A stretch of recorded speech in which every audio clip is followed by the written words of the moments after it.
So I talk a lot about mental toughness as being perhaps one of the most critical traits to what I would call thinking better.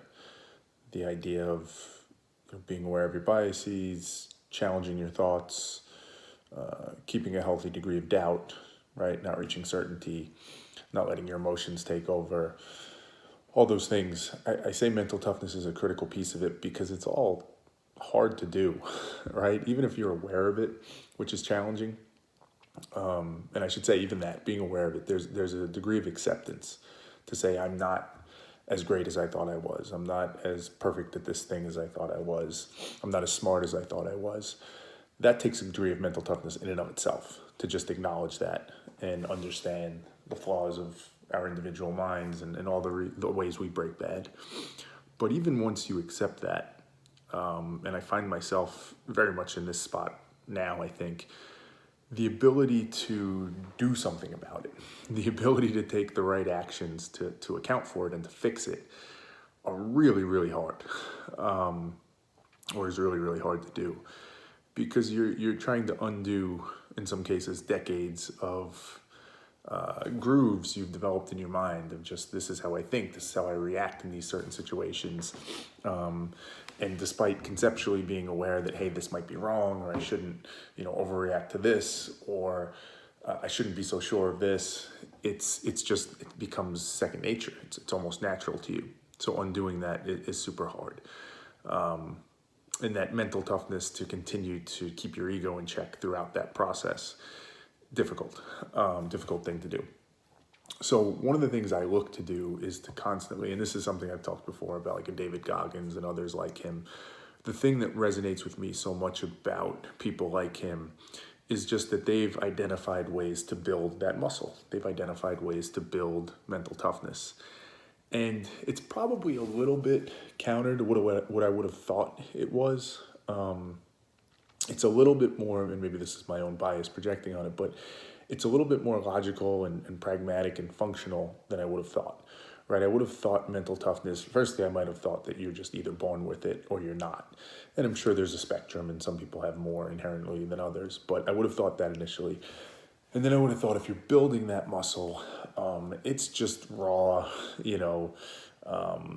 brute force to build that muscle. And when you look at somebody like a David Goggins initially, that's kind of what you expect. You say, well, he runs hundreds of miles at a clip and he does tens of thousands of pull-ups and all this stuff. And yeah, okay.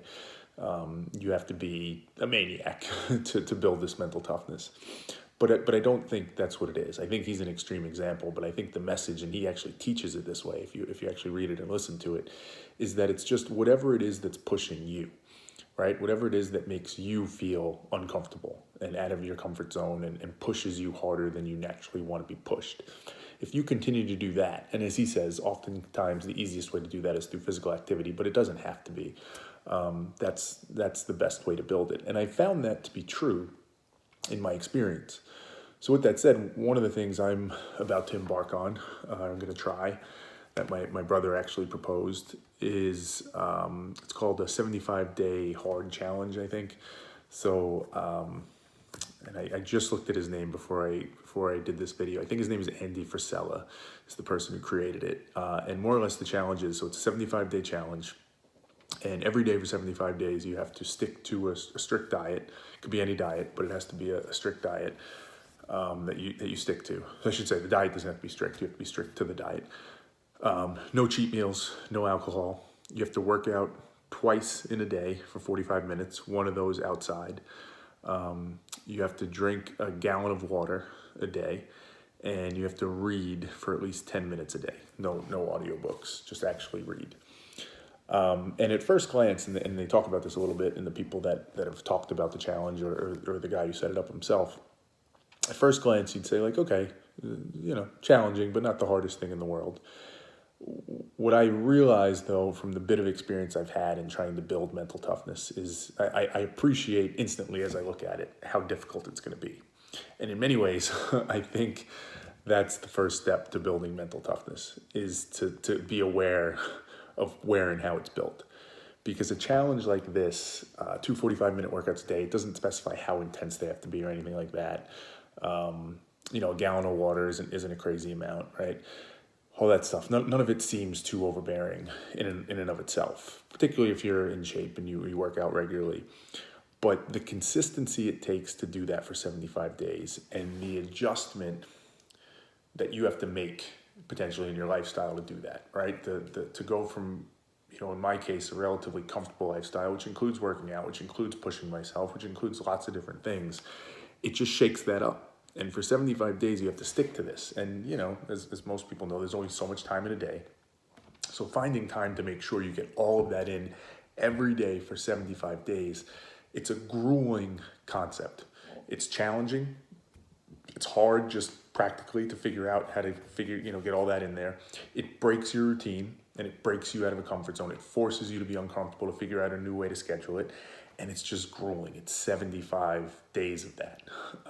Again, not suggesting it's the hardest challenge in the world, but I can appreciate in it where the mental toughness exercise comes in.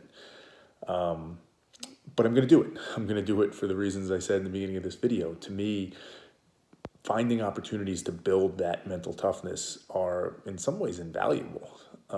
If I can, and I've done other things before, I've talked about challenges like this I've talked about even these videos, doing these one a day for a year, and I'm almost halfway through Brazilian Jiu-Jitsu tournaments. I've talked about all different things that do that for me.